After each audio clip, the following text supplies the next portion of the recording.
नमस्कार साथियों, मैं सचिन कुमार वर्मा स्वागत करता हूं आपका अपने चैनल सिलेक्शन पॉइंट पर। आज हम आपके सामने एक नए सेशन के साथ जुड़े हुए हैं। 22 जुलाई की करंट अफेयर्स के कुछ महत्वपूर्ण एमसीक्यू क्वेश्चंस के साथ मैं आपके साथ जुड़ा हुआ हूं। मैं आशा कर रहा हूं कि आप सभी स्वस्थ होंगे, मस्त होंगे और अच्छी प्रकार से पढ़ाई कर रहे होंगे। तो जो हमारा करंट अफेयर्स का सेशन है वो डेली चल रहा है। इसके साथ मैं आपके लिए और भी कुछ नए कंटेंट्स डालता रहूँगा। कल किसी बच्चे ने साइंस की क्लासेस के लिए कमेंट किया था, तो उस चीज़ का ध्यान रखा जाएगा। आपके लिए साइंस की क्लासेस भी अरेंज कराई जाएंगी। तो कल का जो दिन था 21 जुलाई, जो हमारे देश के लिए कुछ महत्वपूर्ण घटनाएं इसमें हुई, तो हम आज उन्हीं के बारे में पढ़ते हैं। तो बढ़ते हैं हम अपने पहले प्रश्न की ओर। पहला प्रश्न हमारे सामने आ गया है। देखिए, प्रश्न है, भारत के उपराष्ट्रपति जगदीप धनखड़ ने किस तारीख को अपने पद से इस्तीफा दिया? भारत के उपराष्ट्रपति जगदीप धनखड़ ने किस तारीख को अपने पद से इस्तीफा दिया? Vice president Jagdeep Dhankhar resigns from his post. ये दिन कौन सा था? ऑप्शन है हमारे, ऑप्शन ए 20 जुलाई, ऑप्शन बी 21 जुलाई, ऑप्शन सी 22 जुलाई, ऑप्शन डी 23 जुलाई। तो इस प्रश्न का सही उत्तर क्या होगा? मैंने बोला था कल का दिन जो था हमारे देश की राजनीति के लिए, हमारे देश की बहुत ही प्रसिद्ध राजनेताओं में से एक उपराष्ट्रपति जगदीप धनखड़ ने अपने उपराष्ट्रपति पद से इस्तीफा दिया। यह दिनांक थी 21 जुलाई 2025। अच्छा, किस आर्टिकल के तहत जो हमारे उपराष्ट्रपति हैं वह अपने पद से इस्तीफा देते हैं?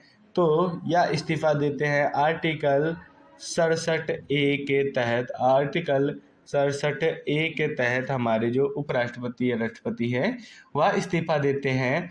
ठीक है। जगदीप धनखड़ कब राष्ट्रपति बनाए गए थे? तो 2022 में राष्ट्रपति बनाया गया था, और ये कब तक रहते? 2027 तक ये उपराष्ट्रपति के पद पर रहते। इन्होंने जो अपना इस्तीफा दिया वह दिया इन्होंने प्रेसिडेंट को दिया, या इन्होंने अपना जो इस्तीफा है वह इन्होंने प्रेसिडेंट मैम को दिया। ठीक है, ध्यान रखेंगे कि किस आर्टिकल के तहत उपराष्ट्रपति ने इस्तीफा दिया। आर्टिकल 67A के तहत। ठीक है, अगले प्रश्न की ओर बढ़ते हैं। अगला प्रश्न देखिए हमसे क्या कहता है। प्रश्न नंबर 2, उपराष्ट्रपति के पद के रिक्त रहने पर किस व्यक्ति ने राज्यसभा की कार्यवाहक अध्यक्ष की जिम्मेदारी संभाली? यहाँ पे नाम पूछा हुआ है, किस व्यक्ति ने उपराष्ट्रपति जगदीप धनखड़ की जगह पर राज्यसभा का कार्यवाहक की अध्यक्षता की, तो अध्यक्षता करेंगे। आगे बढ़ते हैं। ऑप्शंस हैं हमारे, Harivansh Narayan Singh, option B M Venkaiah Naidu, option C Mallikarjun खड़गे, ऑप्शन डी जयंत सिन्हा। तो इस प्रश्न का सही उत्तर क्या होगा? आप सभी को पता है, जब उपराष्ट्रपति अपने पद से इस्तीफा दे देते हैं तो उनके इस्तीफे के बाद राज्यसभा के उपसभापति उनकी जिम्मेदारियों का निर्वहन करते हैं। उपराष्ट्रपति के इस्तीफा के बाद राज्यसभा के उपसभापति उनकी जिम्मेदारी का निर्वहन करते हैं। तो आज के समय में जो हरिवंश नारायण सिंह जो हैं वह राज्यसभा के उपसभापति हैं, और जो सभापति महोदय होते हैं वह होते हैं उपराष्ट्रपति। ठीक है, आगे बढ़ते हैं अगले प्रश्न की ओर। अगला प्रश्न हमारे सामने, प्रधानमंत्री मोदी की अगली अंतर्राष्ट्रीय यात्रा कौन सी है जो 23 जुलाई से 26 जुलाई 2025 तक रहेगी? प्रश्न हमसे पूछ रहा है हमारे प्रधानमंत्री जी 23 से 26 जुलाई तक की किन देशों में जाने वाले हैं? ऑप्शन है हमारा ऑप्शन ए यूएसए और Canada, option B UK and Maldives, option C UAE and Oman, option D Australia और न्यूजीलैंड। तो हमारे जो प्रधानमंत्री हैं जिनकी यात्रा कल से शुरू होने वाली है वह यूके, यूनाइटेड किंगडम्स या ब्रिटेन में जाएंगे और साथ ही साथ मालदीव्स की भी यात्रा करेंगे। यह यात्रा ट्रेड और डिप्लोमेटिक रिलेशन से रिलेटेड है। यह यात्रा कब से शुरू होगी? 23 से 26 जुलाई तक शुरू रहेगी। आगे बढ़ते हैं अगले प्रश्न की ओर। प्रश्न नंबर 4 हमारे सामने, India US mini trade deal कब तक अंतिम रूप नहीं ले पाएगी? प्रश्न है कि why when is the India US mini trade deal unlikely to be finalised. देखिए, यह जो मिनी ट्रेड डील जो है यह कब तक फाइनलाइज नहीं करी जाएगी, मतलब कब तक इसको अंतिम चरण में, मतलब फाइनली इसको लागू नहीं किया जाएगा, तो उसकी डेट पूछी हुई है। तो इसके ऑप्शंस हैं हमारे पास बिफोर जुलाई 22, बिफोर अगस्त 1 2025, बिफोर जून 30, बिफोर सितंबर 1। तो जो 1 अगस्त 2025 है उससे पहले जो मिनी ट्रेड डील इंडिया और यूएसए के बीच में है, इंडिया और यूएसए के बीच में मिनी ट्रेड डील है, वह फाइनलाइज नहीं करी जाएगी। आगे बढ़ते हैं हम अपने अगले प्रश्न की ओर। प्रश्न नंबर 5 जो हमसे कह रहा है, झारखंड ने किस दिन माइनिंग टूरिज्म की शुरुआत की? बहुत महत्वपूर्ण क्वेश्चन है, हमारे पड़ोसी राज्य झारखंड से रिलेटेड प्रश्न है। On which date did Jharkhand launch mining tourism? Mining tourism क्या होता है? झारखंड आप जानते हैं वहाँ पे बहुत सारी कोयले की खदानें हैं जिनका टूरिज्म के लिए एक स्कीम कहेंगे आप, ये लॉन्च करी गई है जिसका नाम है माइनिंग टूरिज्म। यह कब से लागू की गई है? तो इसके ऑप्शंस हैं ऑप्शन ए 20 जुलाई, ऑप्शन बी 21 जुलाई, ऑप्शन सी 22 जुलाई, ऑप्शन डी 23 जुलाई। तो कल का दिन मैंने बताया था भारत के लिए बहुत महत्वपूर्ण रहा है, इसमें बहुत सारी नई घटनाएं हुई हैं। तो 21 जुलाई 2025 को झारखंड ने माइनिंग टूरिज्म जो है वह लॉन्च किया है। कब किया है? 21 जुलाई 2025 को किया है। किस राज्य के द्वारा किया गया? झारखंड के द्वारा किया गया है। आगे बढ़ते हैं। प्रश्न नंबर 6 हमारे सामने, वर्तमान मानसून अधिवेशन की शुरुआत कब हुई? वर्तमान मानसून अधिवेशन की शुरुआत कब हुई? ठीक है, तो इस प्रश्न के ऑप्शंस हैं ऑप्शन ए 22 जुलाई 2025, ऑप्शन बी 21 जुलाई 2025, ऑप्शन सी 23 जुलाई 2025, ऑप्शन डी 24 जुलाई 2025। ठीक है, तो इस प्रश्न का सही उत्तर क्या होगा? इस प्रश्न का सही उत्तर है 22 जुलाई। 21 जुलाई 2025 को हमारा मानसून सत्र शुरू हुआ। 21 जुलाई 2025 को हमारा मानसून सेशन हमारी पार्लियामेंट में शुरू हुआ। आगे बढ़ते हैं हम अपने नेक्स्ट क्वेश्चन की तरफ, देखते हैं हमसे क्या कहता है अगला प्रश्न। प्रश्न नंबर 7 हमारे सामने है, यूके का India young professional scheme visa bulletin पुनः खोलकर किस तारीख से किया गया है?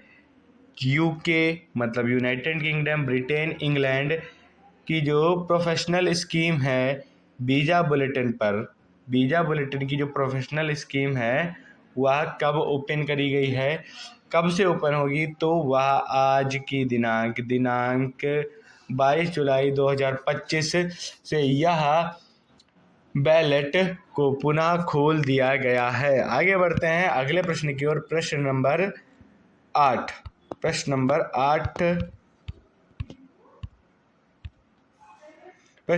हमारे सामने है, उत्तर प्रदेश ने जापान के ओसाका में किस एक्सपो में अपनी ग्रीन हाइड्रोजन और निवेश संभावनाएं पेश की हैं?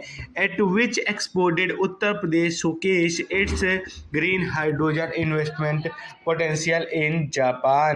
तो इस प्रश्न का ऑप्शन जो है हमारे सामने, option A Tokyo expo 2025, Kyoto expo 2025, world expo 2025, Osaka, option D Aichi expo 2025। तो इस प्रश्न का सही ऑप्शन है वर्ल्ड एक्सपो 2025 ओसाका। यह 13 अक्टूबर, कब तक चलेगा? 13 अक्टूबर तक यह वर्ल्ड एक्सपो चलने वाला है। 13 अक्टूबर तक यह वर्ल्ड एक्सपो चलेगा, ठीक है, जिसमें हमारे उत्तर प्रदेश ने इन्वेस्टमेंट दल भेजा हुआ है। किस चीज़ से रिलेटेड है? ग्रीन हाइड्रोजन पर निवेश संभावनाएं इन्होंने पेश करी। आगे बढ़ते हैं, प्रश्न नंबर 9। प्रश्न नंबर 9 हमसे क्या पूछ रहा है? Delhi Jaipur double decker train 22 से 28 जुलाई 2025 के बीच कहाँ तक सीमित रहेगी? Option A Delhi Sarai Rohilla, option B Delhi Cantt, option C Delhi railway station, option D Delhi Safdarjung. तो इस प्रश्न का सही उत्तर ऑप्शन जो है वह है दिल्ली कैंट। अगले प्रश्न पे बढ़ते हैं, प्रश्न नंबर 10। प्रश्न नंबर 10, किस राष्ट्रीय उद्यान में हाल ही में दुर्लभ टोपी वाला कबूतर देखा गया है? In which national park was the rare pale capped pigeon recently spotted? तो इस प्रश्न के सही ऑप्शंस हैं हमारे सामने, option A Kaziranga, option B Aurang, option C Manas और ऑप्शन डी दिहिंग पटकाई। ठीक है, तो जो दिहिंग पटकाई जो हमारा नेशनल पार्क है वहाँ पर यह तोता पाया गया है। किस प्रकार का तोता पाला गया है? पीली टोपी वाला कबूतर, पीली टोपी वाला कबूतर पाया गया है। यह कहाँ पाया गया है? दिहिंग पटकाई राष्ट्रीय उद्यान में पाया गया। यह राष्ट्रीय उद्यान कहाँ पाया जाता है? यह राष्ट्रीय उद्यान हमारे असम राज्य में ही पाया जाता है। काजीरंगा भी आसाम में पाया जाता है और मानस कहाँ पाया जाता है? यह भी हमारे आसाम में पाया जाता है। आगे बढ़ते हैं अगले प्रश्न की ओर। प्रश्न नंबर 11, ICMR किस बीमारी के लिए वैक्सीन एडफैक्लीवैक्स विकसित कर रहा है? ICMR किस बीमारी के लिए एडफैक्लीवैक्स वैक्सीन तैयार कर रहा है? तो ऑप्शन है हमारे पास, option A cholera, option B asthma, option C malaria और ऑप्शन डी क्षय रोग ट्यूबरक्लोसिस TB जिसे कहते हैं। तो जो ICMR है वो एडफैक्लीवैक्स जो वैक्सीन है वह मलेरिया रोग के लिए बना रहा है। वैक्सीन का नाम जरूर ध्यान रखिएगा, एडफ्लैक्लीवैक्स जो वैक्सीन है किसके द्वारा बनाई जा रही है? ICMR के द्वारा बनाई जा रही है। किस बीमारी के लिए बनाई जा रही है? मलेरिया के लिए बनाई जा रही है। अगले प्रश्न में बढ़ते हैं, प्रश्न नंबर 12, सेबी ने MCX-CCL की मान्यता कब से 3 सालों के लिए नव स्थापित की है? सेबी आपको सभी को पता होगा सेबी क्या होता है। जो लोग भी ट्रेड में इन्वेस्ट करते हैं उन सभी को पता होगा सेबी क्या है। ठीक है, तो सेबी ने अभी MCX-CCL की जो मान्यता है उसको 3 साल के लिए नव स्थापित कर दी है। तो यह किस तारीख से लागू की गई है? तो इसके ऑप्शंस हैं 1 जनवरी 2025, 31 जुलाई 2024, 31 जुलाई 2025 से 30 जुलाई 2028 तक, और ऑप्शन डी 1 अक्टूबर 2025। तो इस प्रश्न का सही उत्तर है 21 जुलाई 2025 से लेकर 30 जुलाई 2028 तक सेबी के द्वारा MCXL की मान्यता की बात करी गई है इस प्रश्न में, और कितने साल के लिए बढ़ा दी गई है? 3 सालों के लिए। आगे बढ़ते हैं अगले प्रश्न की ओर। प्रश्न नंबर 13, प्रश्न नंबर 13 हमारे सामने है, भारत की निवेश विश्वसनीयता इन्वेस्टमेंट कॉन्फिडेंस कौन से तिमाही में 12.6% बढ़ी है? भारत किस निवेश विश्वसनीयता इन्वेस्टमेंट कॉन्फिडेंस किस तिमाही में 12.6% बढ़ी है? तो इसके ऑप्शंस हैं क्वार्टर 2 2025, क्वार्टर 3 2025, क्वार्टर 4 2024, क्वार्टर 1 2026। तो इस प्रश्न का सही ऑप्शन है क्वार्टर 3 2025। क्वार्टर 3 2025 मतलब 7 से लेके 9 मंथ जो होते हैं, मतलब जुलाई से ले करके अगस्त और सितंबर के जो महीने हैं उसमें 12.6% इंडिया का इन्वेस्टमेंट कॉन्फिडेंस बढ़ा है। तो जो करंट अफेयर्स के महत्वपूर्ण क्वेश्चन थे वो मैंने आपको करा दिए हैं। कल मैंने आपको भारत की कुछ महत्वपूर्ण स्कीम्स के बारे में बताया था, आज भी मैं उसी से रिलेटेड आपको कुछ पॉइंट्स बताने जा रहा हूँ। सबसे पहले हम शुरुआत करते हैं कि जो हमारी स्टार्टअप इंडिया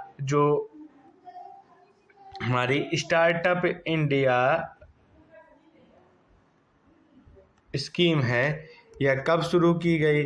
तो यह शुरू की गई है, स्टार्टअप इंडिया की स्कीम की शुरुआत होती है जनवरी 16 2016 को, और ये किसके द्वारा शुरू की गई है? DIPP के द्वारा। आगे बढ़ते हैं, अगला प्रश्न क्या कह रहा है? प्रधानमंत्री आवास ग्रामीण प्लस शहरी योजना यह कब शुरू की गई? तो इसकी शुरुआत की गई थी जून 25 2015 को प्रधानमंत्री आवास मंत्रालय के द्वारा प्रधानमंत्री आवास योजना ग्रामीण एवं शहरी इसकी शुरुआत की गई थी। इसके बाद अगला जो प्रश्न है सुकन्या समृद्धि योजना। सुकन्या समृद्धि योजना कब शुरू की गई? 22 जनवरी 2015 को 22 जनवरी 2015 को वित्त मंत्रालय के द्वारा यह योजना शुरू करी गई। आगे देखते हैं अगली योजना कौन सी है? प्रधानमंत्री किसान सम्मान निधि। प्रधानमंत्री किसान सम्मान निधि, इसमें सभी किसानों को 2,000 रुपये प्रति माह दिए जाते हैं। तो इस प्रश्न का सही जो डेट है वह है 24 फरवरी 2019 को कृषि मंत्रालय के द्वारा यह योजना शुरू करी गई। आगे देखते हैं आयुष्मान भारत योजना कब शुरू की गई? तो आयुष्मान भारत योजना की शुरुआत 23 सितंबर 2018 को स्वास्थ्य मंत्रालय के द्वारा करी गई। तो आज के सेशन में इतना ही। मैं आपसे मिलूंगा फिर एक नई क्लास के साथ। तो सभी लोग हमारे चैनल को लाइक करेंगे, शेयर करेंगे और ज़्यादा से ज़्यादा लोगों को हमारे चैनल के बारे में बताएंगे, ताकि मैं आपके लिए ऐसे ही कंटेंट लाता रहूं। लाइक कीजिएगा, शेयर कीजिएगा। चैनल है हमारा selection point online study for competitive exams. आज के लिए इतना ही, धन्यवाद।